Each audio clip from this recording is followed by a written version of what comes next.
ની બીજી બાબત છે એ રેગ્યુલર વર્કિંગ કેપિટલ છે. એટલે કે શરૂઆતમાં રોજિંદી જે કંઈ પણ બાબતો છે એ ચલાવવી હોય તો એ ચલાવવા માટે તમે શું કરી શકો? For maintenance of continuous process of production, એટલે કે ઉત્પાદન પ્રક્રિયાને તમારે સરળતાથી ચાલુ રાખવી હશે તો એ પ્રોસેસ ચાલુ રાખવા માટે શું કરી શકાય? Then minimum stock of raw material is required to be maintain, એટલે કે સામાન્ય રીતે જે કાંઈ પણ રો મટીરિયલ છે, કાચો માલ સામાન છે, એ રિક્વાયર્ડ કેટલો હોઈ શકે છે, એ રિક્વાયરમેન્ટ કેટલી હોઈ શકે છે તમારી કાચા માલની, એ સ્ટોકની મિનિમમ બાબતો તમારે ધ્યાનમાં લેવી જરૂરી છે. તો આ જે કાંઈ પણ બાબતો છે એમાં ખાસ કરીને policies of the unit and as per market tradition, એટલે કે આ જે બાબત છે રેગ્યુલર વર્કિંગ કેપિટલની, એનો આધાર ધંધાકીય એકમની નીતિ કેવી પ્રકારની છે, માર્કેટની ટ્રેડિશન શું છે, એટલે કે માર્કેટમાં કયા પ્રકારની અત્યારે બધી પ્રવૃત્તિઓ ચાલી રહી છે.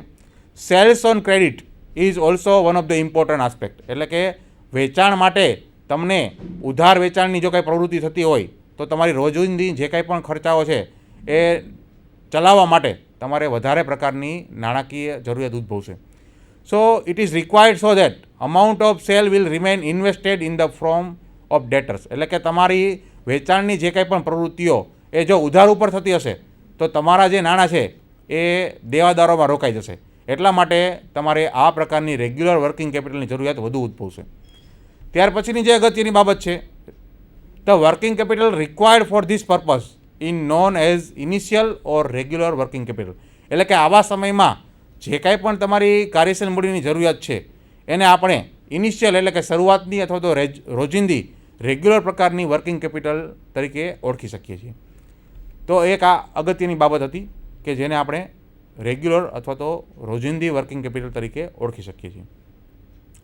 ત્યાર પછી બીજી જે અગત્યની બાબત છે, એટલે કે ટાઈપ્સ ઓફ વર્કિંગ કેપિટલમાં જે મુખ્યત્વે બીજો પ્રકાર છે એ ફ્લક્ચ્યુએટિંગ ઓર ફ્લેક્સિબલ વર્કિંગ કેપિટલ છે, એટલે કે પરિવર્તન પામતી અથવા તો પરિવર્તનશીલ કાર્યશીલ મૂડી તરીકે આપણે એને ઓળખી શકીએ છીએ.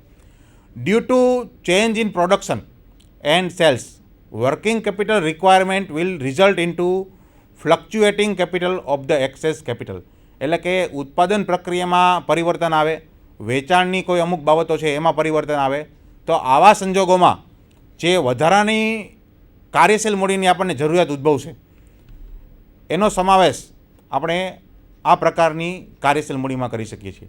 The additional working capital required for maintenance of seasonal change in production and sales is known as fluctuating or flexible working capital, એટલે કે આપણે એમ કહી શકીએ કે તમારે તમારા ધંધાકીય જે પ્રવૃત્તિઓ છે એમાં ખાસ કરીને સિઝનલ ચેન્જ, મોસમી પરિવર્તનો આવતા હોય ઉત્પાદનને લગતી બાબતોમાં, વેચાણમાં મોસમી પરિવર્તનો આવતા હોય, આ બધી જ બાબતો તમારે જો સારી રીતે ચલાવવી હોય તો એના માટે તમારી પાસે એડિશનલ વર્કિંગ કેપિટલની જરૂરિયાત છે. તો આ જે વધારાની વર્કિંગ કેપિટલ છે એ વધારાની વર્કિંગ કેપિટલને આપણે ફ્લક્ચ્યુએટિંગ ઓર ફ્લેક્સિબલ વર્કિંગ કેપિટલ તરીકે ઓળખી શકીએ છીએ, એટલે કે પરિવર્તનશીલ અથવા તો પરિવર્તન પામતી મોસમી કાર્યશીલ મૂડી તરીકે આપણે એને ઓળખી શકીએ છીએ.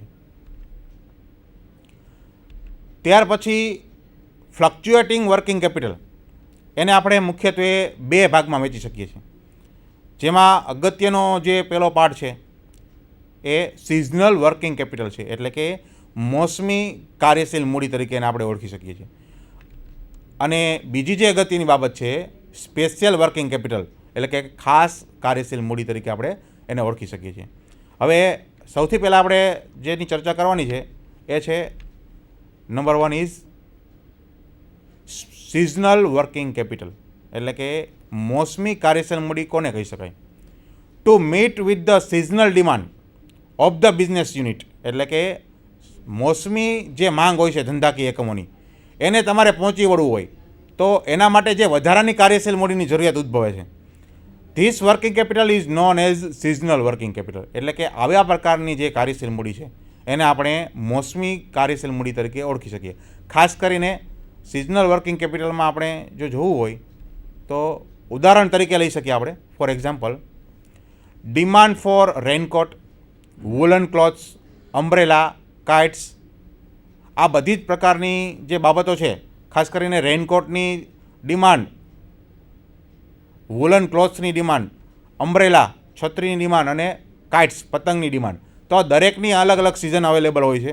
એટલે કે ચોમાસા દરમિયાન રેઇનકોટની જરૂરિયાત ઉદ્ભવે છે.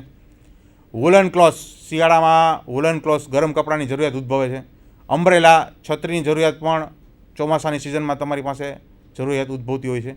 અને કાઇટ્સ એટલે પતંગ, તો પતંગના સમયગાળા દરમિયાન જ્યારે પતંગની સિઝન આવે છે જાન્યુઆરી માસ દરમિયાન, ત્યારથી આ દરેક પ્રકારના ઉદાહરણો આપણે લઈ શકીએ છીએ કે આ પ્રકારના ઉદાહરણો વર્કિંગ કેપિટલ માટે આપણે ઓળખી શકીએ છીએ. અગત્યની જે બીજો પાર્ટ છે એ છે સ્પેશિયલ વર્કિંગ કેપિટલ. એટલે કે ખાસ પ્રકારની કાર્યશીલ મૂડીની જરૂરિયાત કોને કહી શકાય?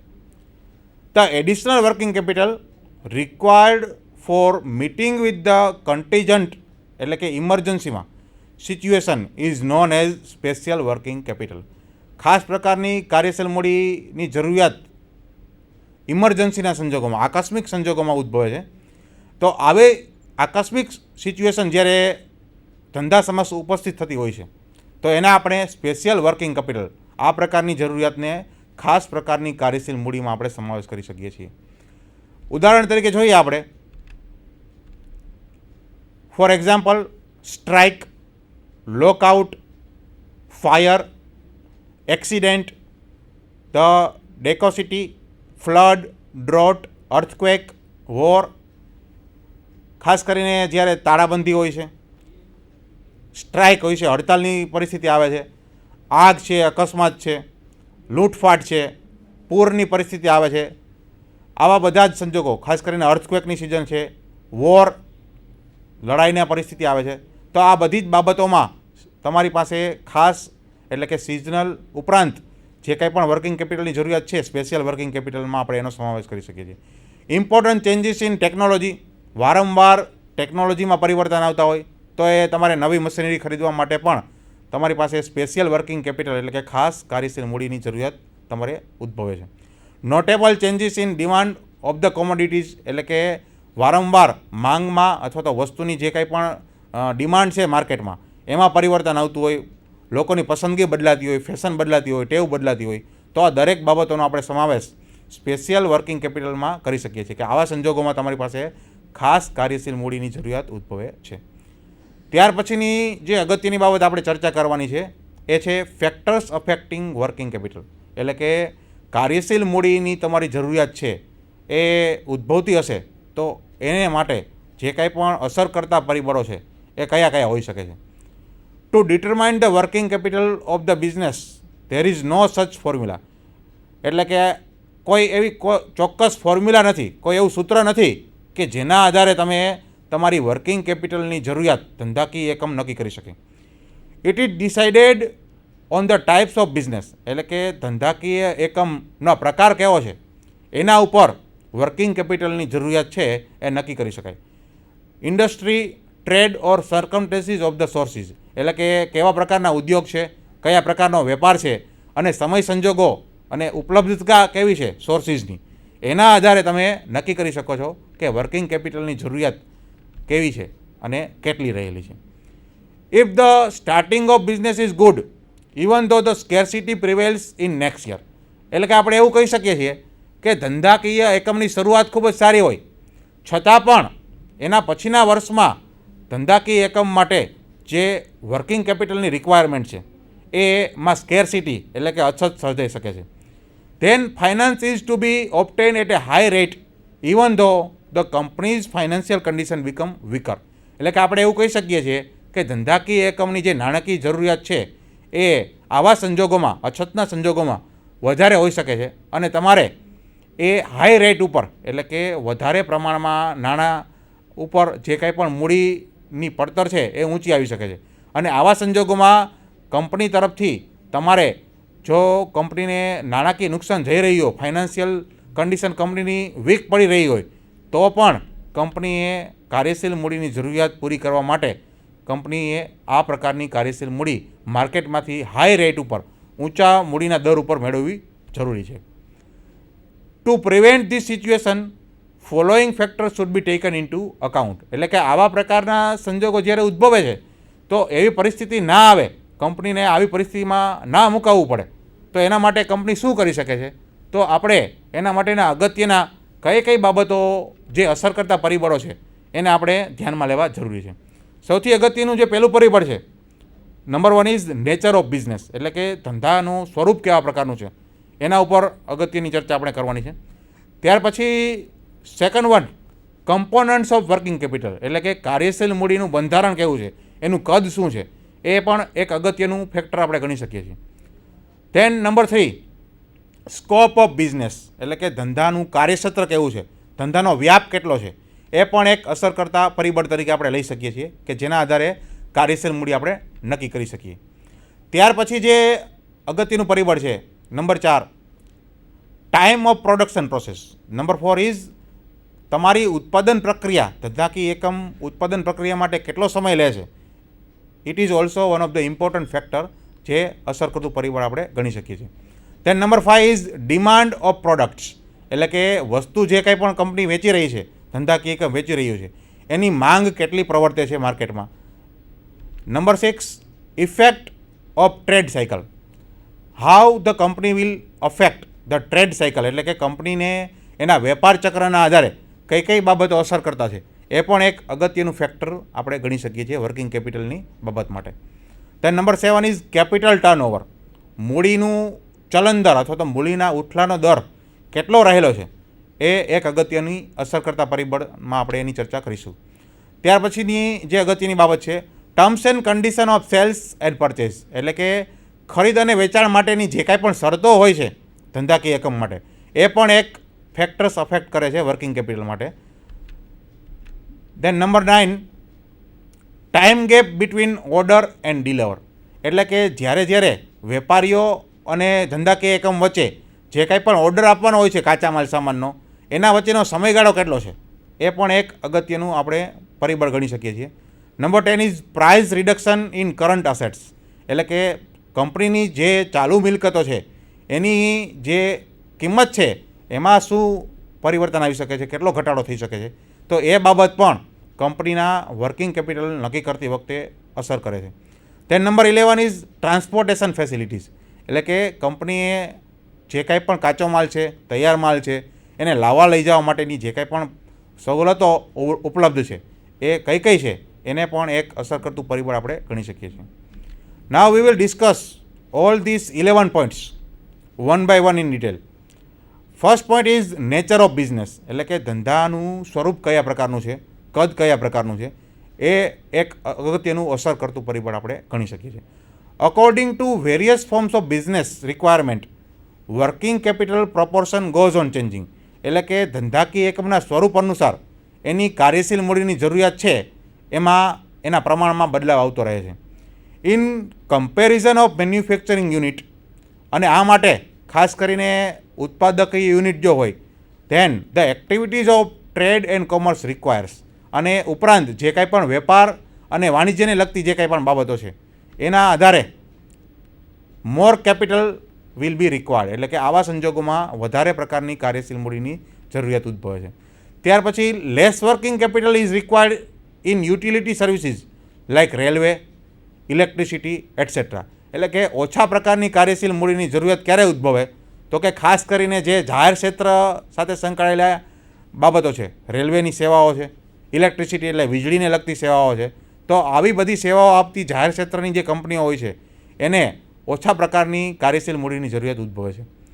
While units engage in manufacture of luxurious commodities, એટલે કે ખાસ કરીને મોજ શોખની આઇટમો છે જે બધા વ્યક્તિઓ અફોર્ડ નથી કરી શકતા, એવા પ્રકારની જે વસ્તુઓ છે, એર કન્ડિશન છે, તો આવા પ્રકારના જે કાંઈ પણ ઉત્પાદન એકમો હોય છે તે રિક્વાયર મોર કેપિટલ, એટલે કે એવા પ્રકારના ઉદ્યોગ સાથે સંકળાયેલ વ્યક્તિઓ છે એને વધારે પ્રકારની મૂડીની જરૂરિયાત ઉદ્ભવે છે. ત્યાર પછી બીજા પ્રકારની જે અસર કરતા પરિબળની બાબત છે એમાં આવે છે components of working capital, second important point. બીજું જે અગત્યનું વર્કિંગ કેપિટલને અસર કરતું પરિબળ છે એ કાર્યશીલ મૂડીનું બંધારણ, એનું ઘડતર કયા પ્રકારનું છે એના વિશે આપણે ચર્ચા કરીએ તો વધારે તમને એ અગત્યની બાબત સમજાશે. Before deciding proportion of working capital four business, the components of working capital of that business are required to be decided, એટલે કે સૌથી પહેલાં જ્યારે કોઈપણ ધંધાકીય એકમે એની કાર્યશીલ મૂડીનું ઘડતર કરવું હોય અથવા તો એનું માળખું રચવું હોય તો એની પહેલાં ધંધાકીય એકમે એ ખાસ અગત્યની બાબત ધ્યાનમાં લેવી પડશે કે એની મૂડીની જરૂરિયાત કેટલી છે અને એનું બંધારણ કેવું ઘડવું છે. તો આ દરેક બંને બાબતોને તમારે એકસાથે સાંકળી અને એના આધારે એ બિઝનેસના જે કંઈ પણ ઘડતરની પ્રક્રિયા છે એ તમે નક્કી કરી શકશો. Each unit formulates its own structure of capital according to its requirement. એટલે કે દરેક ધંધાકીય એકમ છે પોતાની નાણાકીય જરૂરિયાત અનુસાર અને એ નાણાકીય જરૂરિયાતને આધારે એની કેપિટલ સ્ટ્રક્ચરની રચના કરશે, એટલે કે એના બંધારણનું માળખું નક્કી કરશે. Changes in structure make changes proportionate to working capital. એટલે કે આ બધા જે વર્કિંગ કેપિટલની જે અગત્યની બાબતો છે એમાં ફેરફારની શક્યતાઓ રહેલી છે. એ ક્યારે ફેરફાર થઈ શકે તો કે જે પ્રકારે વર્કિંગ કેપિટલની જરૂરિયાત ઉદ્ભવે છે, જે પ્રકારનું બંધારણ ઘડવામાં આવે છે કંપની દ્વારા, એના આધારે એની વર્કિંગ કેપિટલની જરૂરિયાતમાં પણ ફેરફારો થઈ શકે છે. તો આ એક અગત્યની બાબત અહીંયા ધ્યાનમાં રાખવાની છે કે કોઈપણ બંધારણ ઘડતા પહેલાં એની જરૂરિયાત નક્કી કરવામાં આવશે અને જરૂરિયાતના આધારે એનું સ્ટ્રક્ચર કઈ રીતના ઘડવું એ નક્કી કરવામાં આવશે. ત્યાર પછી જે ત્રીજી અગત્યની બાબત છે, number 3 will be scope of business. એટલે કે ધંધાકીય એકમ છે એનું કાર્યક્ષેત્ર, એનો વ્યાપ કેટલો રહેલો છે, એના આધારે આપણે વર્કિંગ કેપિટલની જરૂરિયાત છે એ વધારે છે કે ઓછી એ નક્કી કરી શકીએ છીએ. Large scale production can be made if the scope of business is wide. એટલે કે આપણે એવું કહી શકીએ છીએ જો ધંધાકીય એકમનો વ્યાપ ખૂબ જ મોટા પ્રમાણમાં હોય તો આવા એકમો છે એ લાર્જ સ્કેલ ઉપર એટલે કે જથ્થાબંધ ઉત્પાદન કરી શકે છે. This type of business will require more capital. તો આવા સંજોગોમાં આ પ્રકારના જે બિઝનેસ છે, જે ધંધાકીય એકમ છે, એને ખાસ કરીને વધારે કાર્યશીલ મૂડીની જરૂરિયાત ઉદ્ભવે છે. Because large scale purchase of raw material. આ માટે તમારે મોટા પ્રમાણમાં જથ્થાબંધ પ્રમાણમાં કાચા માલ સામગ્રીની ખરીદી કરવી પડશે. લેબર, મજૂરીની તમારી ચૂકવવાની જે જરૂરિયાત ઉદ્ભવે છે. સેલરી, પગારની ચૂકવણીની બાબત આવશે. And other expenses are required to B paid. આ ઉપરાંત જે બીજા પરચુરણ ખર્ચાઓ જે ચૂકવવા પડશે. તો આ દરેક બાબતો માટે તમારે ખાસ વર્કિંગ કેપિટલની રિક્વાયરમેન્ટ ઉદ્ભવે છે એની જરૂરિયાત તમારે ઉદ્ભવવી પડશે. More working capital is needed for the expansion of business or